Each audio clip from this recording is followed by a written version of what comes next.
O número de mortos no conflito entre o grupo armado palestino Hamas e Israel já ultrapassou mais de 10 mil. Destes, cerca de 9 mil são palestinos da faixa de Gaza. As informações são do Ministério da Saúde local.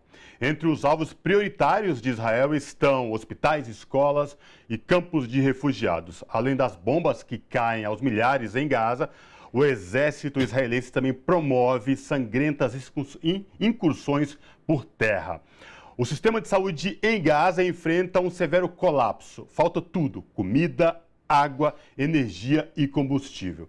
A Organização Mundial de Saúde, a OMS, informou que crianças já podem estar morrendo de sede, inclusive. Para falar com a gente e repercutir todo esse conflito, a gente conversa agora com a Heloísa Vilela, jornalista que foi correspondente internacional em Nova York e atualmente é comentarista política do ICL Notícias, programa aqui veiculado na TVT. Heloísa Vilela, tudo bem? Prazer te receber aqui no Revista Brasil TVT. Seja bem-vinda. Boa tarde, quase, né? Sei lá, não sei mais que horas são, não. Tô ainda no fuso lá de Ramallah. Mas e antes de mais nada, eu queria te dizer uma coisa. Eu não sou comentarista, eu sou repórter.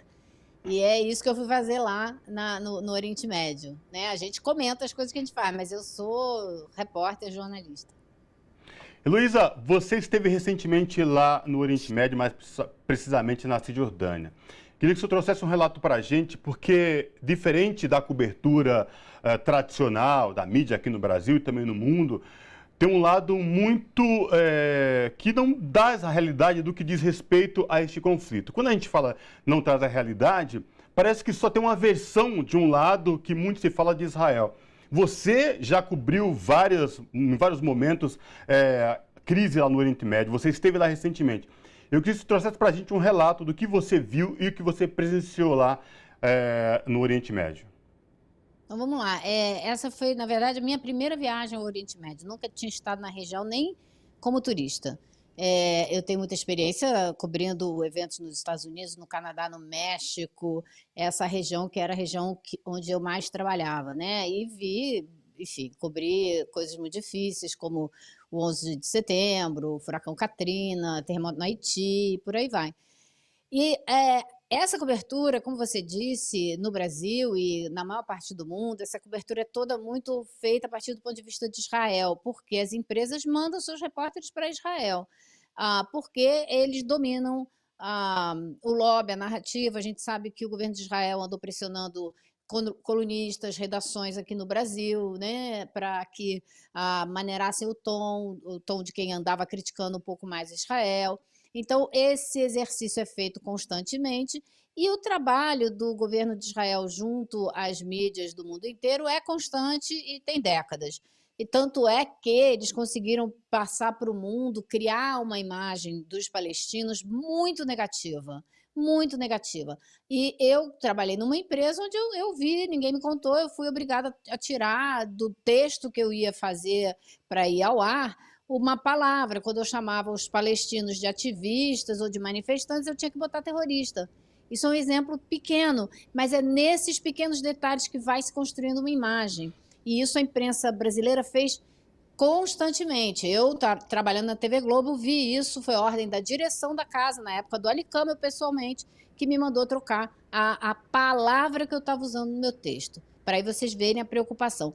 O que o ICL fez? O ICL tomou uma decisão clara e muito sólida. Disse, nós vamos, mas nós vamos para a Cisjordânia. Claro que não vamos para Gaza, porque a gente está afim que a Heloísa volte.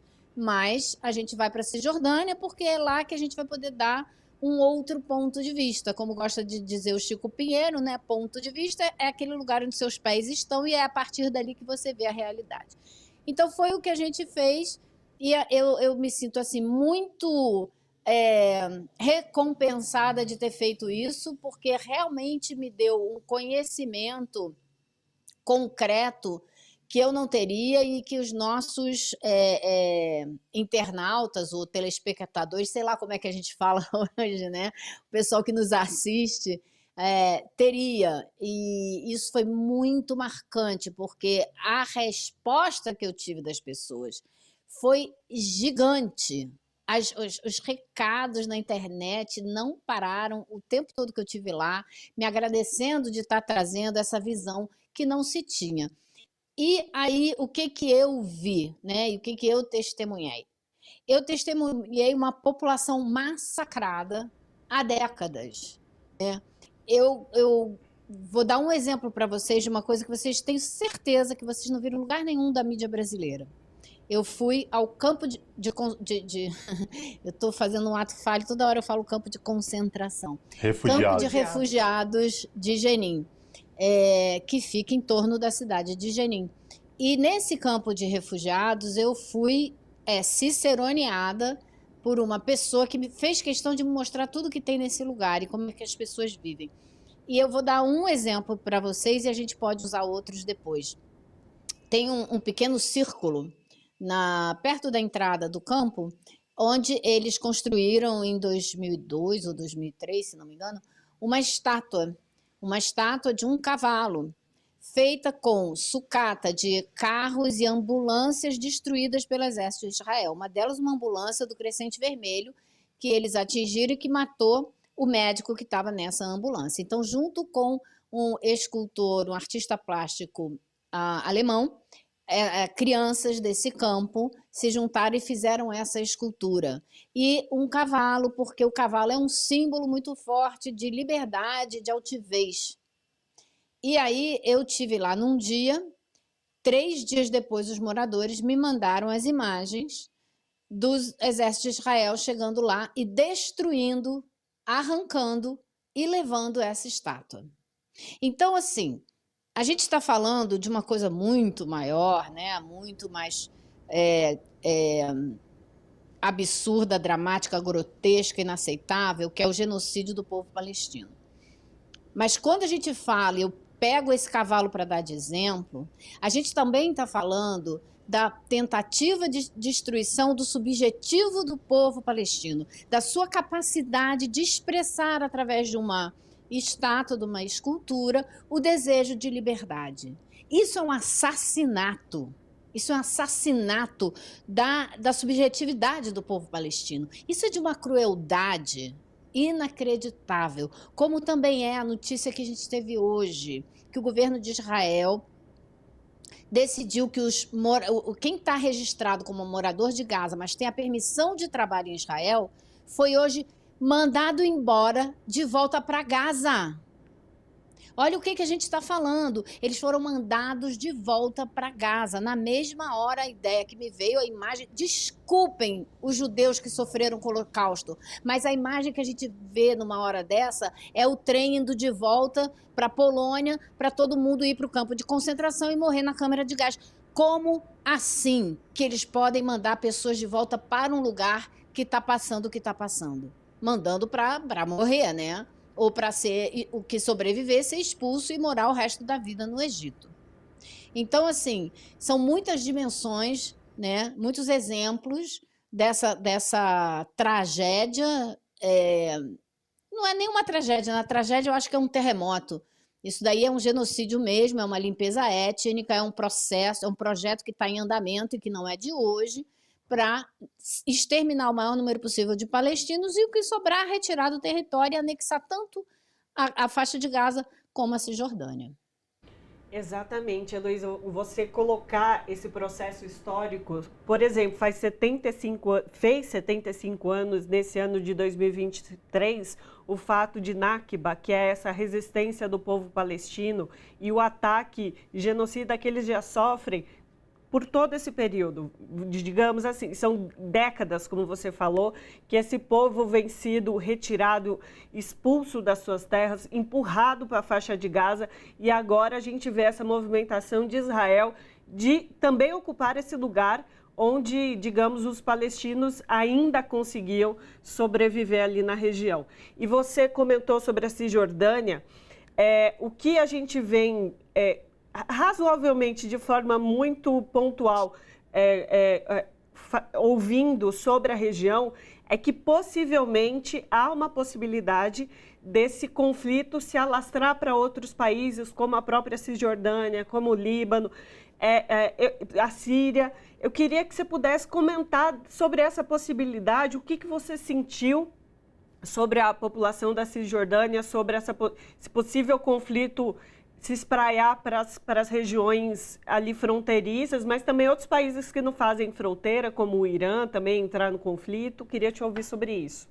Vamos lá, antes de mais nada, vamos deixar bem claro como é que é o mapa, né? Porque a Cisjordânia é o mesmo país que a faixa de Gaza. Estamos falando da Palestina, uma coisa só, né? Só que no meio você tem Israel. A faixa de Gaza fica ali numa pontinha, na parte sul, faz fronteira com o Egito e com o mar, né?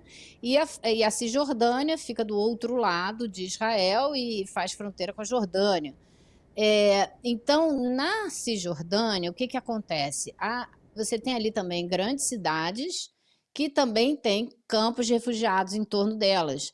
Porque quando foi criado o Estado de Israel, mais de 750 mil pessoas foram expulsas de suas casas ou fugiram para dar lugar à formação do Estado de Israel. E essa é a tragédia de formação, né? A tragédia que inaugura esse conflito, que a gente continua vendo hoje. E na Cisjordânia, então, você tem nesses campos de refugiados incursões militares israelenses constantes. E agora, desde que começou essa ofensiva, esse genocídio na faixa de Gaza, elas se tornaram diárias, como o campo de Jenin, que eu mencionei. O campo de Jenin fica na Cisjordânia. Os campos de refugiados em torno de Belém, também ali na Cisjordânia. E eles têm registrado incursões diárias, prisões, assassinatos. Da última vez que eu vi, eram mais de 113 pessoas mortas na Cisjordânia, nesses conflitos com o exército israelense. Então, existe um risco, claro, de que grupos armados como o Hezbollah e que, eventualmente, tem o apoio do Irã para comprar armas e se financiar, que ele entre de fato no conflito com força e que isso provoque de alguma maneira a entrada do Irã no conflito. Eu acho que o Irã vai ter o cuidado de sempre dizer que não está fazendo nada disso e fazer como os Estados Unidos sempre fizeram e continuar armando o Hezbollah sem admitir que faz isso para que a guerra não recaia sobre ele também, né? Mas eu acho que se a Palestina tem alguma possibilidade, né, eu acho que são duas coisas que podem dar à Palestina alguma perspectiva. Uma é que esse conflito se agrave mesmo e que outras forças entrem que imponham um sofrimento a Israel militar. Não digo que Israel vai perder uma guerra, mas que sofra muitas baixas, que sinta na pele forte o que está impondo a Gaza. Isso, eu ouvi essa análise do Breno Altman outro dia, fiquei super preocupada, mas eu acho que no fim das contas ele tem toda a razão. E a outra vertente dessa possibilidade de saída é a voz da rua no mundo. No mundo. Então, saibam todos que estão ouvindo que amanhã é o Dia Internacional de Solidariedade à Palestina. Haverá manifestações pelo mundo inteiro. Aqui em São Paulo tem uma manifestação no MASP, em Washington vai ter uma marcha a Washington, então pessoas do país inteiro, de várias regiões, estão saindo para lá. Eu sei que tem uma organização lá chamada The People's Forum em Nova York, que organizou caravana, vários ônibus, estão todos lotados. As pessoas que estão querendo ir não arrumaram mais vaga. Me relataram isso, eu falei, pega um carro, junta os amigos e vai do mesmo jeito, porque é a hora da gente, como ser humano, dar um basta para essa situação com uma voz muito forte nas ruas do mundo inteiro. Os palestinos, todos com os quais eu conversei, me disseram, não acredito em governo algum, não espero nada de nenhuma potência, a ONU não vai fazer porcaria nenhuma, porque não faz, porque não consegue tomar nenhuma atitude. Então, dessas forças, a gente não espera nada. A única coisa que pode nos ajudar é a solidariedade da população mundial. É a nossa humanidade, tocar a humanidade de nós que estamos aqui seguros, com teto, com comida, com banho e sem ter, né? A gente tem as nossas guerras aqui, né? A gente tem as comunidades cariocas, dos morros cariocas, sabem muito bem o que é enfrentar a violência policial, mas não se compara. Não se compara, obviamente que não se compara com o genocídio nessa escala que eles estão sofrendo. A gente sofre uma tentativa de extermínio da população preta, pobre, periférica no Brasil, sofre. É a conta-gotas. Eles agora estão enfrentando uma enxurrada. É uma violência em grande escala. E a gente não pode se calar diante do que está acontecendo. É isso, conversamos com Heloísa Vilela, jornalista que foi correspondente internacional por muito tempo e atualmente é repórter do ICL Notícias. Heloísa, a gente quer te agradecer muito pela sua participação conosco aqui hoje, de trazer todo esse olhar de onde o pé pisa. De fato, como você bem lembrou, o Chico Pinheiro fala, isso de fato faz muita diferença, porque é o relato real das pessoas que estão vivenciando, sentindo na pele as consequências desses ataques e desse processo genocida contra os palestinos. Muito obrigada. E não esqueçam, amanhã é Dia Internacional de Solidariedade ao Povo Palestino. Estamos falando de dia 4, estamos gravando, o programa vai ao ar ao sábado, então a Heloísa está se referindo... Programa. Exatamente, a Heloísa está se referindo ao dia 4. Muitíssimo obrigada, abraço. Tchau, tchau.